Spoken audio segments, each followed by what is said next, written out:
Thank you very much. I thought I was your biggest complaint. Well, you weren't until your first segment. I was asked, obviously, by our producer, said, Joe, we're doing a new segment. What's got you What's got you really fired up and angry and upset and rolling your eyeballs this week?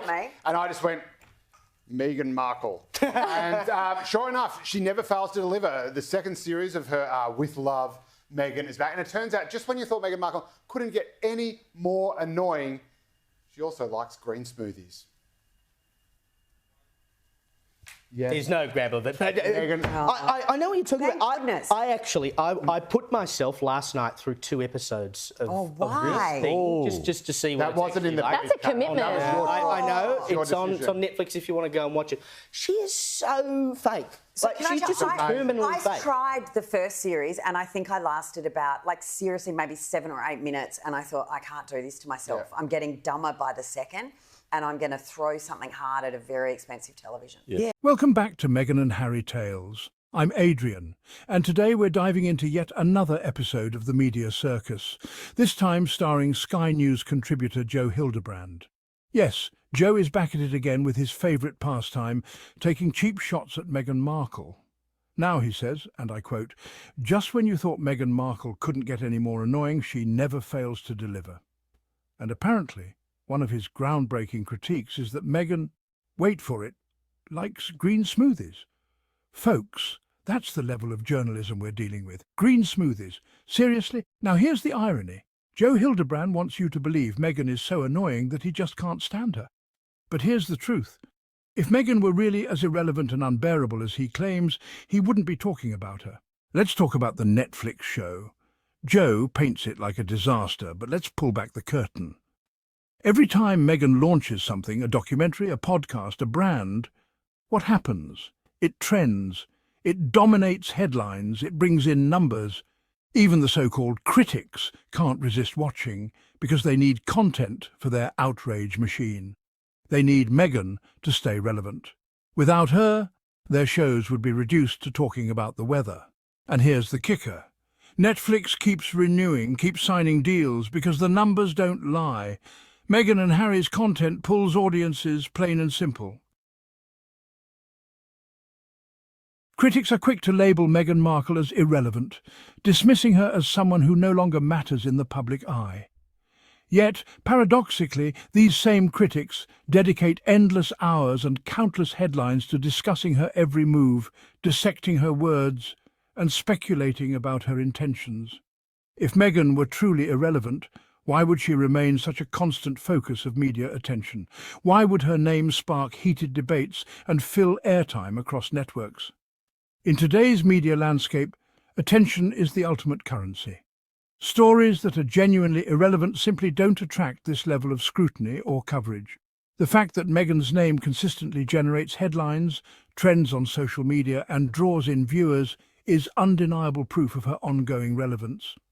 In reality, many critics rely on her name to keep their own platforms alive, using her as a touchstone to spark conversation and maintain their own relevance.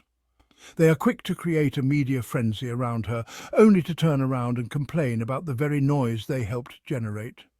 This contradiction exposes the true dynamic at play, a cycle where criticism and coverage feed off each other, keeping Meghan at the centre of attention. Claims of her irrelevance are often just rhetorical tools, used to diminish her influence while simultaneously benefiting from the attention she brings. If the public genuinely didn't care, the media would have no incentive to keep covering her. The cameras would turn away, and the headlines would fade. But that's not the case. Audiences remain engaged, tuning in to watch her interviews, reading articles, and reacting passionately to every development. In truth, it seems that critics and commentators need Meghan far more than she needs them, relying on her story to fuel their own narratives. Whether she is being praised or criticised, Meghan's story captivates the public imagination, sparking conversations and dividing opinions. The relentless news cycle continues to revolve around her, not because she is irrelevant, but because she remains a significant and compelling figure in our culture. Ultimately, her relevance sustains the very platforms that claim she no longer matters, proving that the paradox of irrelevance is, in fact, a testament to her enduring impact. In media, attention is the most valuable currency. Meghan Markle's name guarantees an audience, making it a priceless asset. Media outlets use her name to attract engagement and revenue. Critics build platforms on her name, positioning as truth-tellers. If Meghan disappeared, critics would lose content. Their dependency creates an unbalanced relationship. Critics need Meghan more than she needs them. Her public presence provides them material. They are business partners in a drama of their own making. Amidst criticism, Meghan and Harry achieved remarkable success. Their projects, like Netflix productions, dominate conversations. Critics predicted failure, but reality proves different. They built a new platform, pursuing meaningful projects. Their success frustrates those invested in their failure. High engagement shows their global connection. Critics focus on trivial details, ignoring their achievements. Meghan and Harry thrive, proving independence and impact. Beyond surface criticisms, Meghan represents a new kind of power. She maintained her voice within a traditional institution. Her power is self-made, not inherited. Choosing her family's well-being over tradition is powerful. This modern strength prioritizes authenticity over expectation. Critics don't understand power from independence and self-narrative. Meghan and Harry redefined success, shaping their own lives.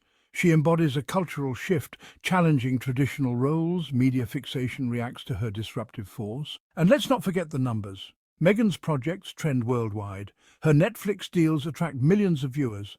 Spotify and Netflix didn't sign the Sussexes out of charity. They signed them because the Sussex brand sells. Period. Meanwhile, Joe Hildebrand's biggest viral moment is when he's trashing Meghan. Think about that. His entire relevance in this conversation depends on her dot. So here's the truth. When Joe Hildebrand says Meghan Markle is annoying, what he really means is Meghan is powerful, Meghan is resilient, Meghan is unapologetically herself, and that bothers people who rely on tearing others down to feel tall.